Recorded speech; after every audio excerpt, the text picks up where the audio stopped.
Hi folks, welcome back. So today I'm going to talk a little about chemtrails and what we can do to help ourselves around those. So I'm not going to mention the word again.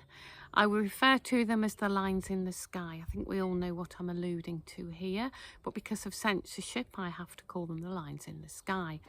So about 3 years ago I mentioned to a friend these aeroplanes and the phenomena in the sky that were spraying stuff on us, and this friend said to me, "Oh Gillian, if I didn't know you better I would think you have mental health problems." Fast forward to 3 years and many people are now talking about this because it's becoming increasingly evident that some force or other is tampering with our skies. So anybody of an age, perhaps over 40, can remember when we used to have beautiful blue skies in the summer. Yes, we'd have some days where it was grey and overcast. That's nature. But, you know, we did used to get clear blue skies. Now, just think back to 2020 when we were all locked in. The chemtrail chaps were locked in too, and that's why we had that glorious spring and summer. Now, it serves for the bigger picture. Why, oh why have they been doing this? Well, as you know, I talk quite a lot about frequency, and it would appear from my observations that there's been a war on our frequency through so many different avenues, be it poison in the food, be it poison in the media, be it poison in the education system, the healthcare system. You know, our frequencies have been under assault. So why have our frequencies been under assault? Well, they don't want us stepping into our magical powers, do they? So just to take these lines in the skies, what's that doing? It's going to close down our access to sunshine, and we all know that sunshine is such a great healer and makes us feel better. But also, I asked the question, what are they spraying in the skies? Could it be substances that are going to bring us our vibration down? Is it substances that are going to impede our health? I rather suspect that's the case. So what can we do about it? You know, I'm not a victim. I like to stand in my power as an organic woman of this earth. I did actually do a video on this probably 2.5 years ago now, and it was interesting because YouTube had to caveat what I was saying. They did a great big piece on it. You can scroll down my videos and see it. I might actually link it below here. So what can we do about this? Well, there's a lot we can do actually, because everything is about intention and frequency, and our weather is governed by weather elementals. So when we look at this from a spiritual point of view, I would say that all of our weather is governed by the weather elementals, and they work in accordance with the ether. And because they are elementals, what they are is consciousness.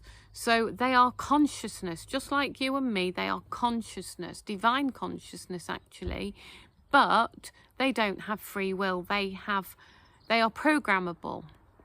So yes, we have the nefarious activities in the sky, where the skies, I'm just looking now, look, can you see the chems up there? Look at that one, look at that, going right overhead. That I couldn't have timed that better, could I? Going right overhead as I'm filming. Can anyone get the number of that plane? I always state to them, I do not consent, I do not consent, I do not consent. Because if I'm stating I do not consent, then the pilot will be subject to karma. But if we don't explicitly state that we do not consent, then they will take implied consent. So whenever I see one of those, I say I do not consent. Anyway, back to what we can do about it. So the weather elementals are divine beings of consciousness that don't have free will. They're programmable. So when they spray this stuff in the skies, that works with the weather elementals and produces the phenomena of grey skies. And in a moment, you know, it's not going to be long until this cloud is over and will be in greyness, unless we set our magical intention against it. So this is what we can do. We know that they are divine beings of consciousness that we can program. So this is a little invocation I do, and it's called a weather protocol.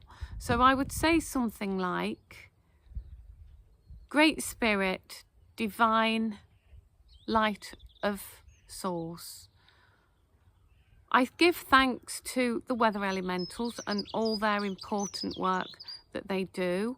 I thank you and honour you weather elementals. I ask, dearest weather elementals, that you will work in accordance with the highest and good outcome for all man and womankind. So I'm asking you, dear elementals, to work with me to bring about the skies and the weather as was intended by creators. So instead of allowing it to be programmed by these nefarious activities, I'm sending my consciousness, my intention as a free will woman of this earth. I'm linking with the weather elementals, thanking them so much for their service and asking them to reprogram their instructions to be as intended by creator. So if we all set our collective consciousness, our collective intention to say we don't consent to the nefarious activities, but also thank the weather elementals for their wonderful work, and then set our intention to ask them to take away any prior programming, any programming that is not for the highest and best for all concerned, and return their consciousness and what they are putting out in the world to as was intended by creator, then we can do this. And another little invocation I can do if we all link up with it is just simply say, together we are stronger, we are brighter, we are lighter. And if you say that repeatedly with the intention and see the clouds dissipate and see the blue skies returning, then together we are stronger, we are brighter, we are lighter, and it really has a magical effect. I've done this many, many times, and if you really set a strong intention, it will work, because it will. Anyway, sending you all lots of love. Bye for now.